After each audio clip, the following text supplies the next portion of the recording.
welcome to Vlogmas Day 2.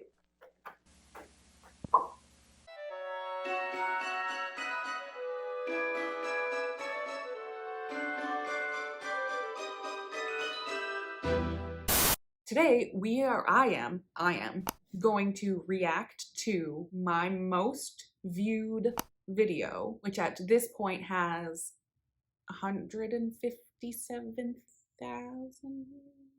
something like that. I don't remember, which I realize is not like a lot in like YouTube world, but it's a lot for me, okay? Funnily enough, it is also only my second video that I ever created and uploaded. So this could be cringy. Do people still say that? I actually came up with this idea because I still get so many comments and questions and just, stuff on that video. And I don't necessarily have the chance to respond to every single one of them or to help every single person who has a question about it. So I was like, how would I be able to answer some of these questions, get some of this information out there? And I was like, ooh, wouldn't it be kind of fun if I just like rewatched it and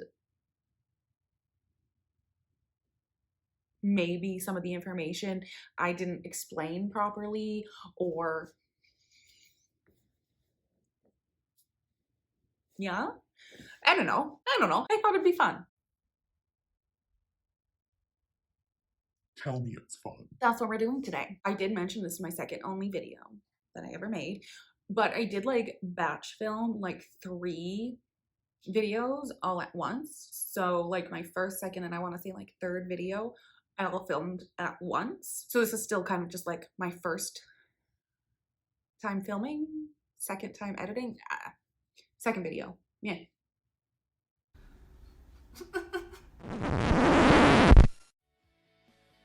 Hello, I'm Tanya. Welcome back.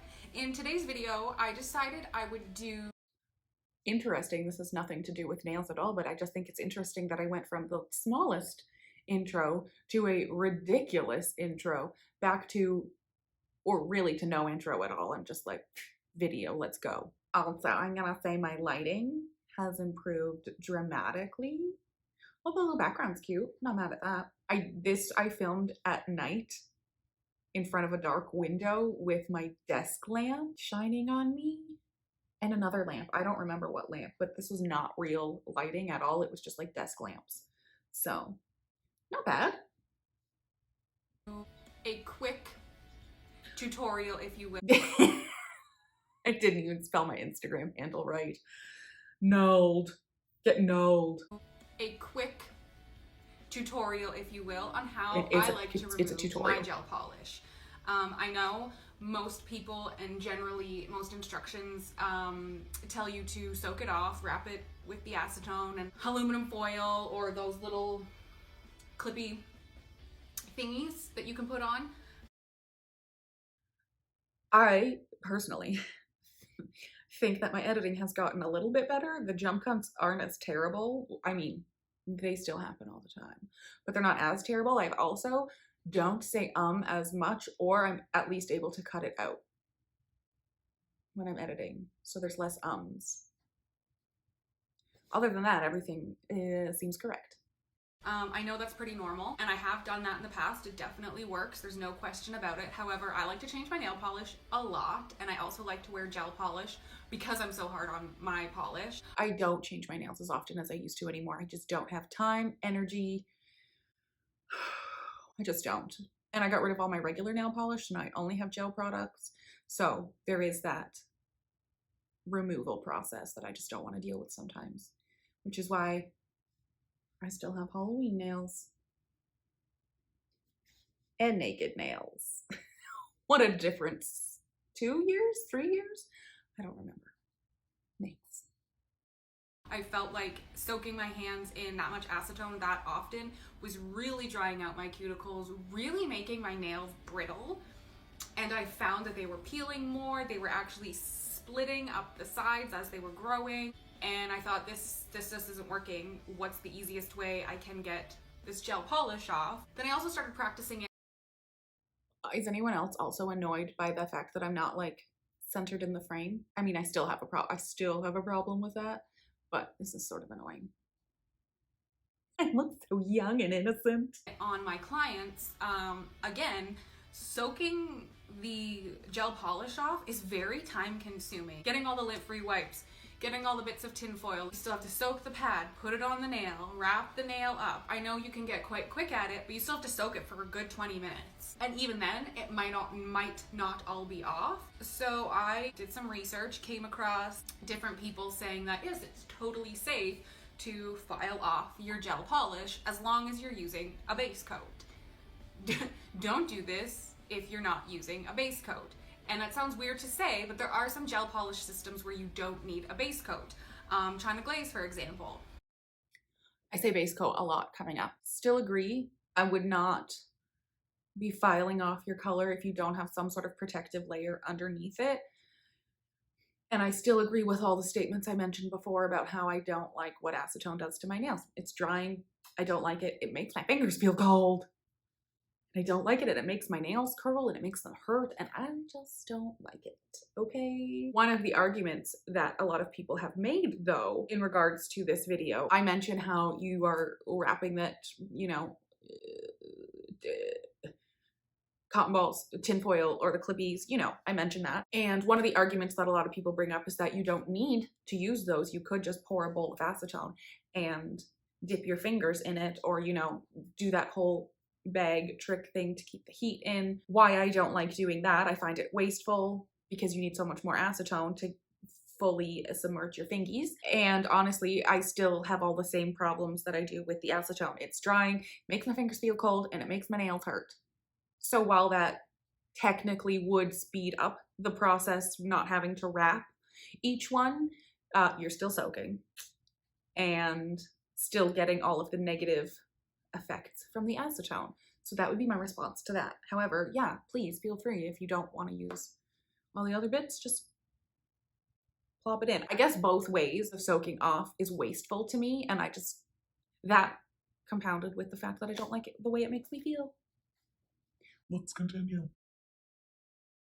They're gel polish systems, you don't need a base coat. However, if I'm going to use it, I still put a base coat on to ensure that I can file it off and keep my natural nail protected. So I have a quick little tutorial video to show you how I do it. So let's check it out. So here I'm using a 100/180 grit file. I got this from Sally Beauty Supply, so it's readily available. Do keep in mind though that I did use this when removing my last set of acrylics, so it is nowhere near its full grit potential. So that's just something to keep in mind when watching this. So I'm just removing the top coat here. You'll also see that I'm working on the baby finger. That's because I forgot to record until I got most of the way through this hand. What else is new? Forgetting to hit record. Yeah, I just wanted to mention that that was a file I had previously used on myself, so it's not brand new. And that's that. You don't have to use a grit that's even that high. I'm just impatient, but you could use a much lower grit. Like you can use the 180 side. You don't have to use the 100 side. You could use a 240. 240 might be too fine to get things off, and you might be working really hard, but you don't need to use the high grit like that. I'm just impatient. So, little finger it is. So after removing the top coat, I will begin breaking through the color.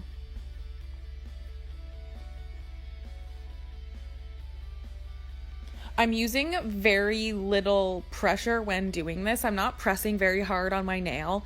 It's really just the weight of the file and my hand. I'm not pressing really hard on my nail at all.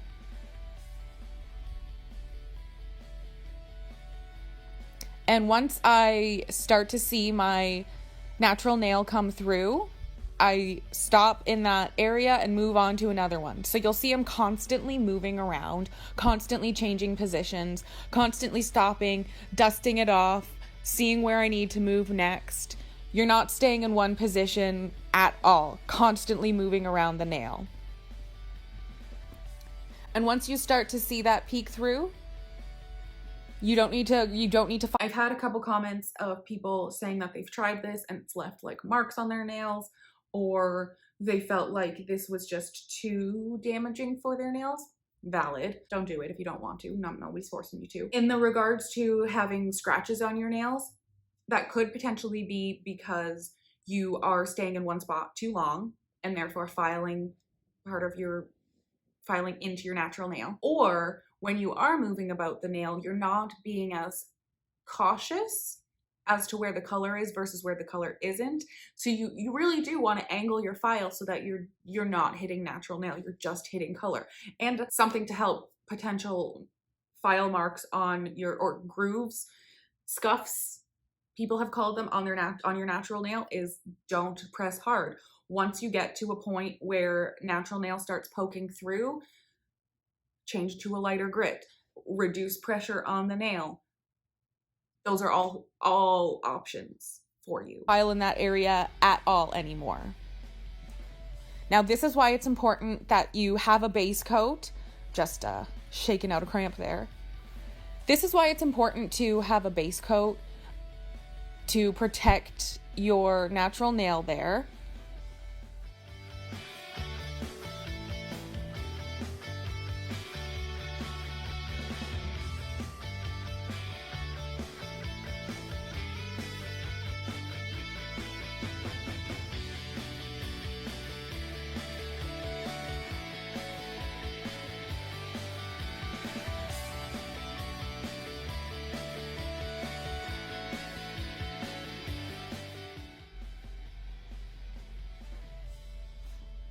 Something else that you want to keep in mind too, if I were just painting my nails, say black after this, I wouldn't worry about removing all this extra bits of green here. I would just go right in with a buffer. I don't mean to interrupt myself, but I did switch to the finer grit for those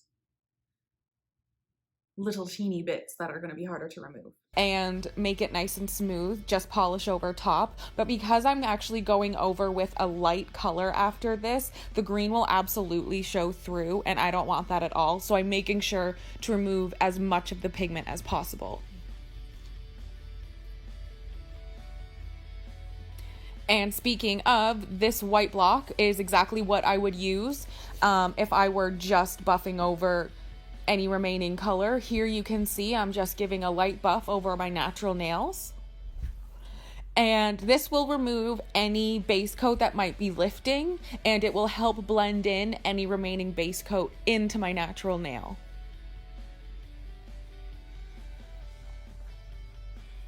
So just getting that little bit of green that's there, and going nice and close to the cuticle.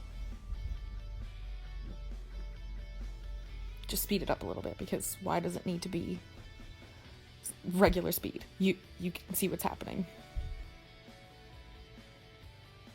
And my pinky here has a weird little dip as it grows out, so sometimes it's hard to get the color out of that area there.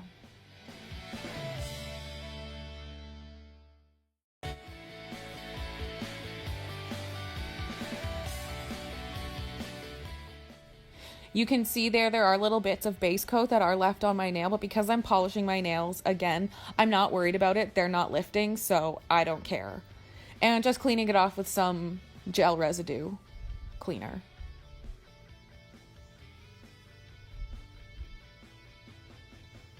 And cuticle oil.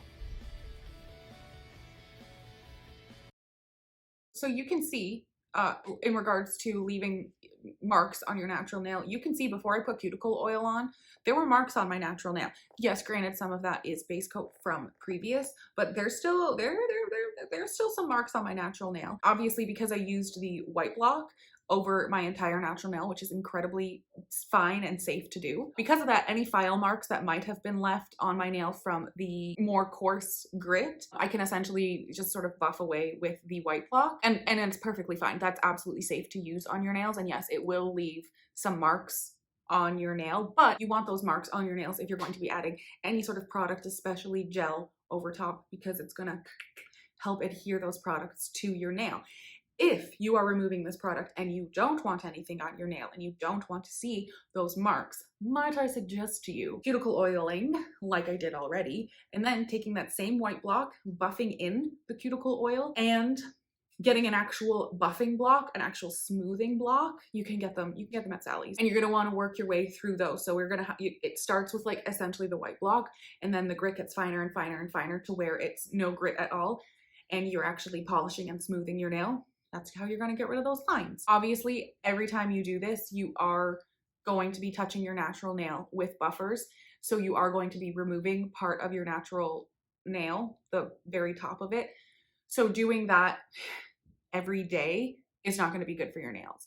Doing something like this, no, you're not going to want to do this every single day. Once a week or so, it's perfectly fine, especially if you are cuticle oiling afterwards. This is going to cause no more damage than soaking your nails in acetone every single time you want to take your gel polish off as well, or acrylic. Anything soak offable. There are no acrylics or overlay on them except for the little bits of base coat that are remaining. Ooh, look at that fluff there. All right, it is literally as easy as that. Just make sure to protect your natural nail. When it comes down to it, protect your natural nail. And remember, this is how I like to do it. You do you. I'm not telling you what you do is wrong. I'm not telling you this is the right way. I'm telling you this is the way I like to remove gel polish on myself and the majority of my clients. We did it. I feel like I used to be way funnier. Also, I have absolutely nothing else to add to this. I completely still agree with everything I've said. I hope you enjoyed this video. If you did, please go ahead, give it a thumbs up. And you can subscribe if you like nails and other things, because yep. And I will see you tomorrow for Vlogmas Day 3. Bye.